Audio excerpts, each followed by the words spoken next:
Le très grand plaisir de recevoir Frédéric Fernet. Bonjour. Bonjour. Vous êtes écrivain, essayiste, journaliste littéraire et animateur radio. Vous avez animé l'émission littéraire Le Bateau Livre sur France 5.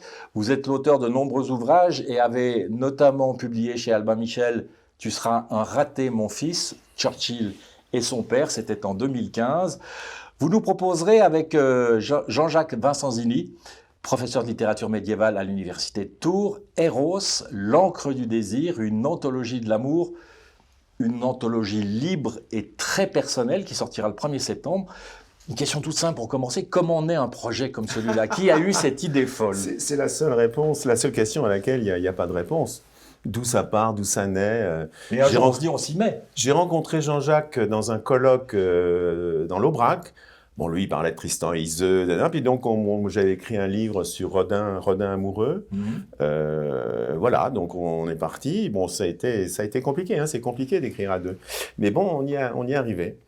Alors, votre livre se pose des centaines de questions, ou les centaines de questions que pose l'amour, en suivant une généalogie que vous qualifiez d'imaginaire.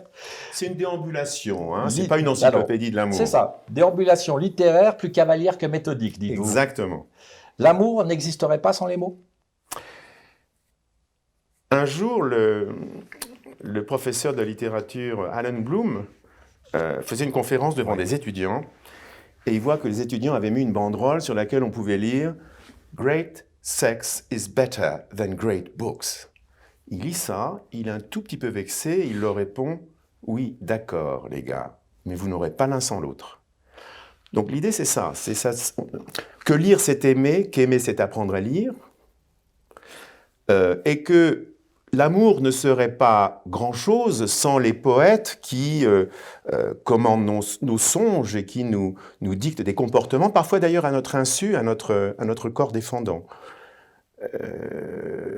Encore une fois, on peut n'avoir jamais lu Le Lys dans la vallée ou Les amours de Francesca de Rimini de Dante, mais malgré tout, on est travaillé. La langue même qu'on parle nous invite, nous incite à avoir un certain nombre de comportements. Voilà. Donc on subit l'empreinte de rites, de comportements, d'attitudes qui affectent nos comportements. Alors, j'ai dit, vous co-signez ce livre avec Jean-Jacques Vincenzini. Plutôt qu'un livre à 4 mains, j'ai envie de dire que c'est un livre à 2 jeux. Et honnêtement, pour l'avoir lu, j'ai eu l'impression d'avoir une conversation assez personnelle avec 2 amis. Ben, écoutez, c'était un peu ça l'idée. Comment parler d'amour sans dire « je » ? C'est ça. Mieux, comment parler d'amour sans dire « tu » ? Donc, chacun, on a 2 histoires différentes, on a deux cultures différentes. Lui est vraiment médiéviste, moi je suis touche-à-tout. Il fallait qu'on puisse... on écrit chacun, nos voix se croisent, se répondent, mais chacun a un jeu qui est le sien, et on espère simplement que ce sera aussi le vôtre, celui du lecteur. Ça marche très bien. C'est vrai? Oui, oui.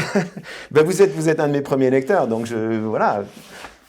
Dans l'adresse au lecteur, justement, vous dites qu'il ne faut pas confondre amour avec amour-propre. Préalable évidemment extrêmement important, mais est-ce que ça a joué un rôle aussi dans cette coécriture?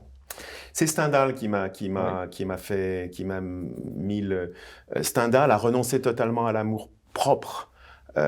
C'est quelqu'un qui a consacré sa vie, qui a passé sa vie à être amoureux, la plupart du temps sans succès. Mais j'adore sa devise, SFCDT, Oui. Se foutre carrément de tout. Exactement. J'ajoute de tout le reste. Ouais. Et oui, quand on lit Stendhal, on se rend compte qu'effectivement, il a tout sacrifié à quelque chose qui était l'amour et sur quoi il a mis un nom, sans savoir forcément que c'était ça le cœur de la chose. Ce nom, c'est littérature. Et c'est quand même insensé quand on lit dans le journal de Stendhal, quand il dit « Moi, mon but, c'est d'être connu par quelques jeunes gens dans 1 siècle et demi ». Voilà, je veux dire, donc je pense que quelque part, c'est l'inventeur de l'autofiction, Stendhal. Ouais. Quand on lit de l'amour, on voit comme tout ce qu'il écrit de l'amour est inspiré par ses propres aventures et ses propres déboires. Nous, ce qu'on a essayé de faire, c'est de montrer que au fond, Descartes, dans le traité des passions, on dit qu'il n'y a pas tellement de différence, on peut aimer un chien, son pays, sa femme, Dieu. Et je crois qu'il me touche quelque chose qui est, l'amour c'est une affaire de degrés. Donc quelque part dans ce livre, voilà, on étudie ces différents degrés. Évidemment, il y a des différences. Mais je pense que, bon, les Grecs distinguent Eros, Philia, Agapé, bon. Quand on aime quelqu'un, il y a un peu des trois toujours.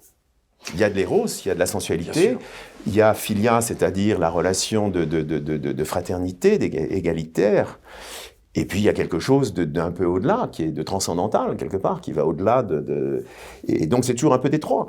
Donc on pourra peut-être nous reprocher ça, le fait d'avoir confondu. Moi je ne fais pas de distinction entre l'amour et la passion. Je sais bien que c'est différent, j'ai connu les deux dans ma vie. C'est compliqué, ça. Mais la seule chose que je dirais, c'est que dans l'amour, dans la passion, on est subjugué par quelqu'un qu'on croit, par un adversaire qu'on croit supérieur à soi, avant de s'apercevoir qu'on est son seul tyran. Dans l'amour, c'est pas ça, c'est on va vers l'autre, on fait un chemin vers l'autre, et en espérant que l'autre fera un chemin vers vous. Mais l'amour unrequited love, comme disent les Anglais, l'amour non partagé, ça reste de l'amour. Stendhal n'a cessé d'aimer une dame qui s'appelait Mathilde, qui s'est foutue de sa gueule, il n'y a pas d'autre mot. Qu'est-ce que ça change ? Je vous disais tout à l'heure, Frédéric Fernet, que j'avais l'impression d'avoir eu une conversation avec deux amis. Et puis à un moment, je tombe sur cette phrase, aimer, c'est imiter. Je me dis, tiens, ils y vont fort quand même. Et puis, je me suis pris au jeu. C'est-à-dire qu'au fur et à mesure de la lecture, je me suis dit, finalement, qui est-ce que j'ai imité ?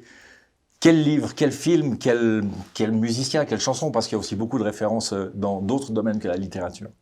C'était un peu le but du jeu aussi, de mettre le lecteur en danger. De nous mettre en danger, nous. Oui.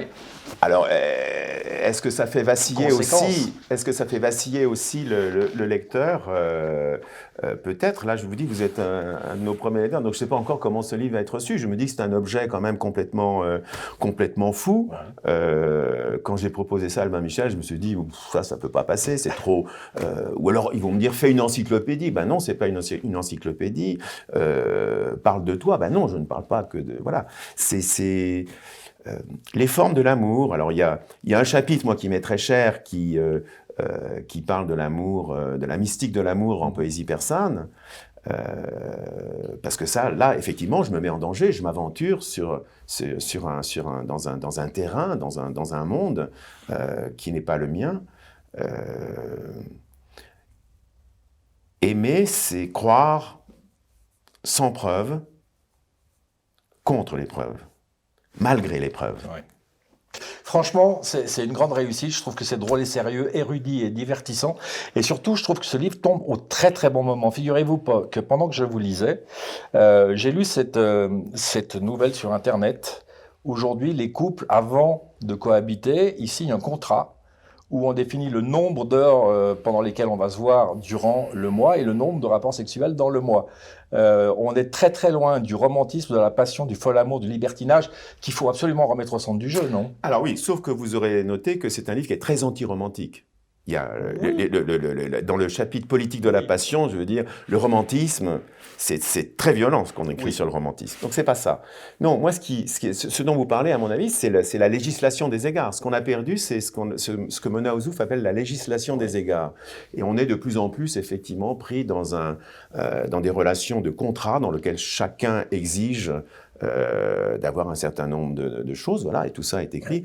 Or, l'amour, c'est la relation innégociée par excellence. On ne peut pas mettre tout ça par contrat.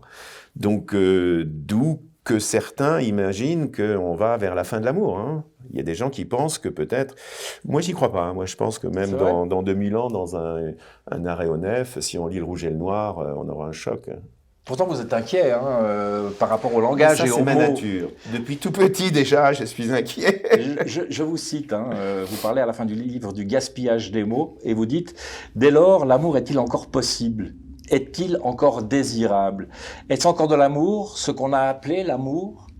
Ouvrez les journaux, allumez la télévision, parcourez les réseaux sociaux, écoutez le français tel qu'on le parle. Ce n'est pas le langage de Proust, De Gaulle ou Verlaine, n'est-ce pas?